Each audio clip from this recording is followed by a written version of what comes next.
Hello, this is Paul Harris for CGS.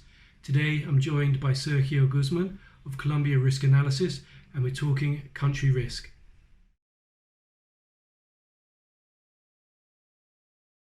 Morning, Sergio. Hi, Paul. How are you? Thank you for having me. Very well, thank you. COVID-19 is starting to really hit the region.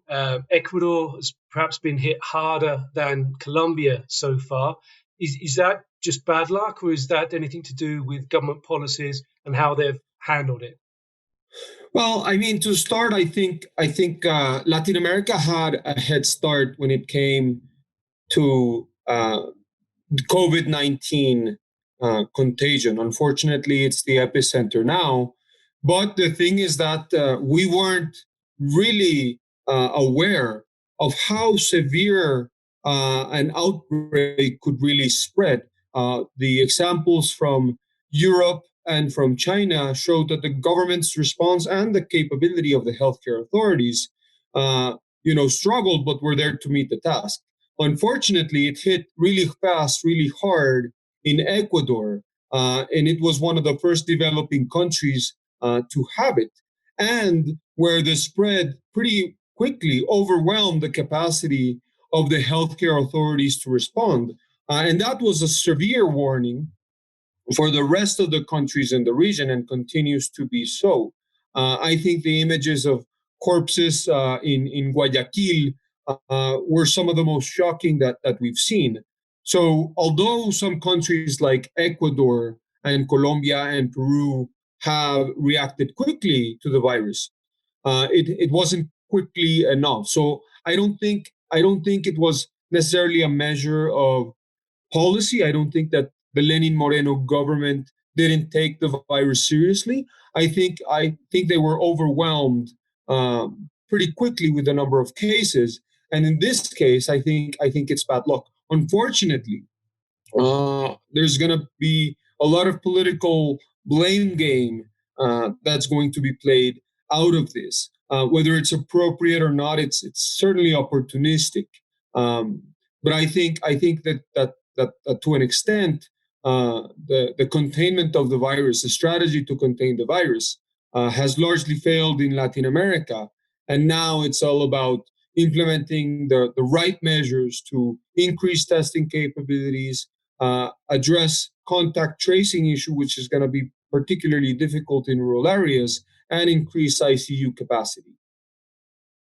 Thank you. The virus obviously has health impacts, health implications, but the response to it in terms of social distancing, stopping non-essential activity, there's a very big economic impact. And here in Colombia, we've been in lockdown coming on 3 months now. So how do you see the economic impacts of these things? And of course, they're coming at a time when the countries are vulnerable because of the fall in the oil price. Absolutely, absolutely. Well, this just adds insult to injury, I think, because not only is the downturn in oil prices quite significant for Latin American countries that, to a large degree, depend on oil rents to sustain national government budgets, but also the fall in aggregate demand, given the containment measures, has struck quite severely. I think to talk about the economic effect, I think three things are important to have. First is the vulnerability to external shocks. Second is the ability to do monetary and fiscal stimulus on behalf of the governments. And third is the capacity of governments to progressively and safely reopen the economy. On the first issue, I think when looking at how governments have been able to respond, uh, their capacity has been quite limited in terms of the funds available that governments had because of their over reliance on hard currency inflows coming from oil rents. So this is a perfect storm for many of the governments. In terms of fiscal and monetary policy, many governments in Latin America, particularly Colombia, have a very tight control and are not able to give in the fiscal stimulus that's deserved. Although many governments like Peru have had even 12% GDP stimulus, this is not going to last forever. And unfortunately, there's no near end in sight to the quarantines. On the monetary side, I think the countries with a floating exchange rate are much more, they can weather the crisis much more because they can enter devaluation. That's not the case in Ecuador. Ecuador can't print U.S. dollars to provide fiscal stimulus. So in that regard, I think Ecuador is facing a much more difficult fiscal situation because of monetary policy that it's taken decisions in the past. And then on the third issue, the reopening of the economy, I think that there's a big divide right now because the lack of access to personal protection equipment is still significant. The capacity of the healthcare sector to respond to another outbreak is still under doubt. Uh, and although there's a very understandable pressure to reopen the economy because that also can make people's lives vulnerable, not having access to income and be able to feed their families is something particularly pressing in Latin America, where a very large percentage of people depend on informal activities. So I think that pressure to reopen the economy versus keeping people safe is something to look out for, and is something that is not an easy decision for governments to make.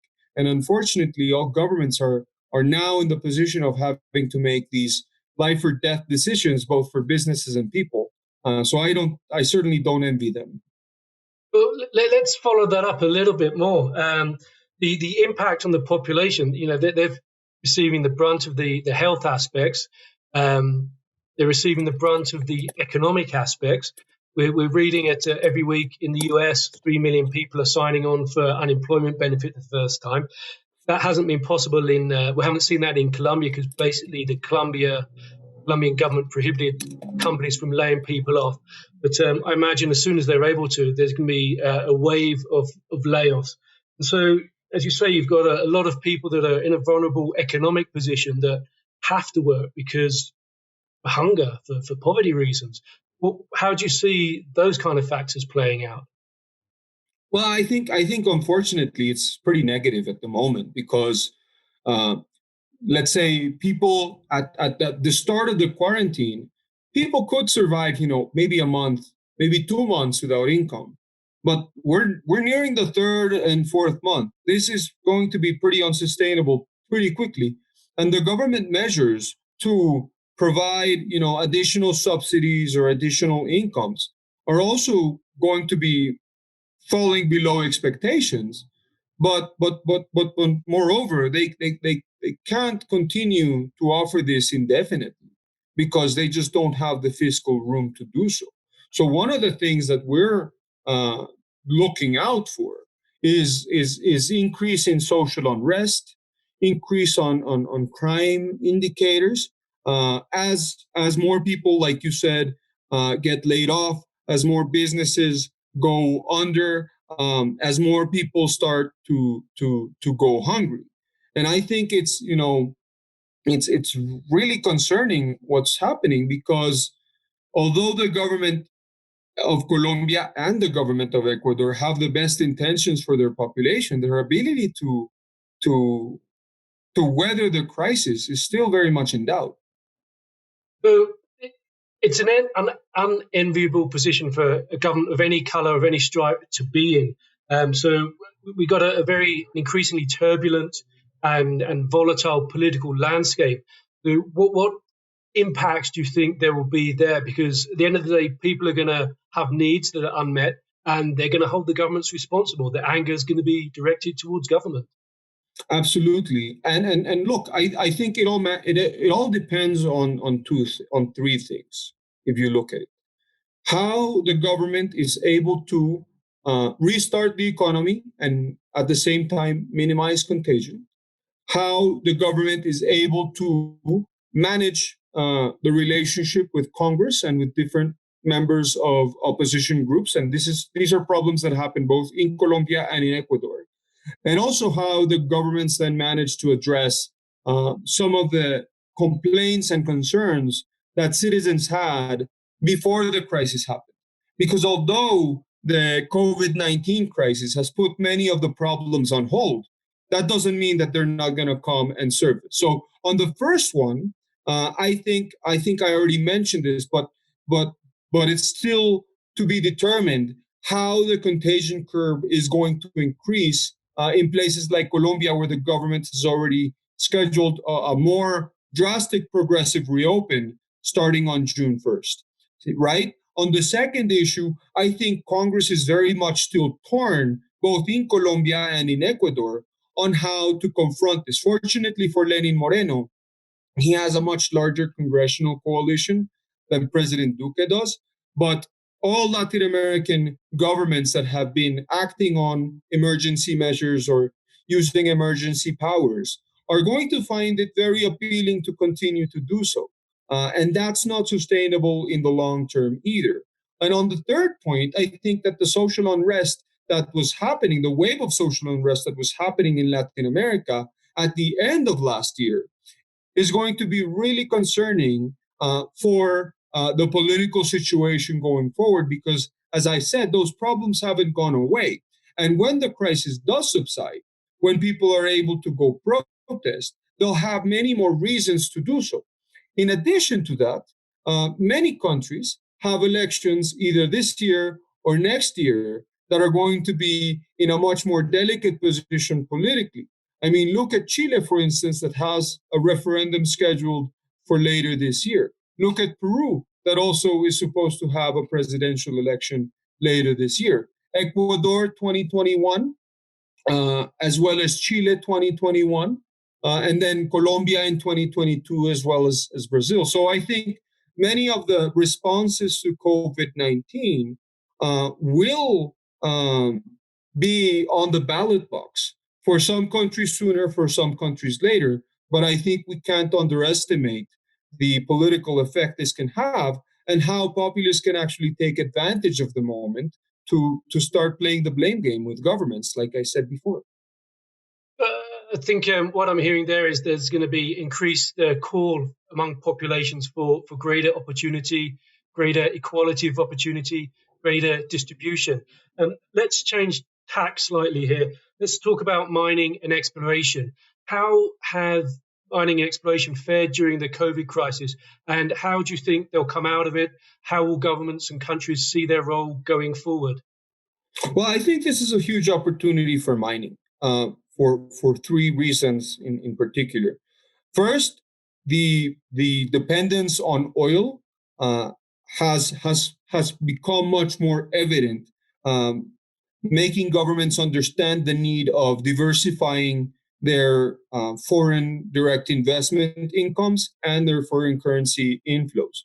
And I think to that extent, the mining sector can prove that it's resilient, that it's keeping its people safe, and that it can deliver on the promise of economic growth and to maintain social and environmental impacts at a minimum.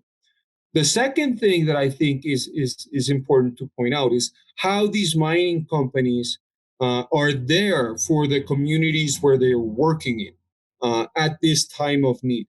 Because I think the reduced aggregate demand has caused hardship throughout the economy, but mining can be, a place where people are safe to come to. And I think to a certain degree, mining companies that have in their capex set aside figures to invest in social development should invest them at this point, because it might be in their best interest to show the communities that they're there for them, that in a time of need, the mining companies have been responsive and responsible for the communities they work with.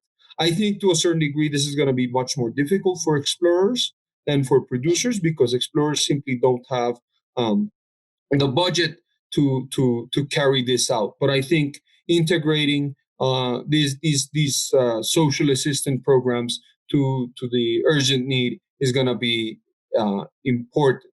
The third thing, and this is one thing that I think is relevant at the moment, is how mining can help lead the recovery of economies, but also recommit to social and environmental tenets. And I think that this is the best time to do so.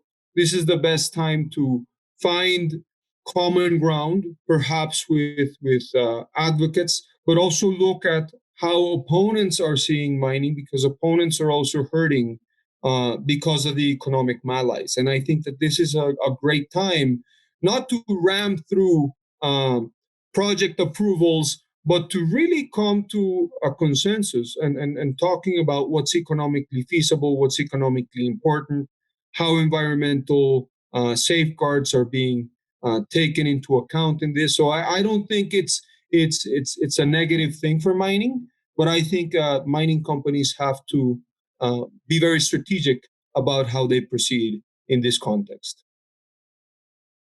Thank you. So what I'm hearing there, it's a time for companies to be sincere, to show their humanity and build trust and build bridges that may serve them well for the future. Let's talk about a different sector now, but one that's also quite important for mining and exploration. And that's the aviation sector. Latin America has three main airlines, Avianca, LATAM, and Copa. Two of those have entered Chapter 11 bankruptcy protection in the US. These are airlines that are very important for international connectivity of the region, but also domestic connectivity internally within countries.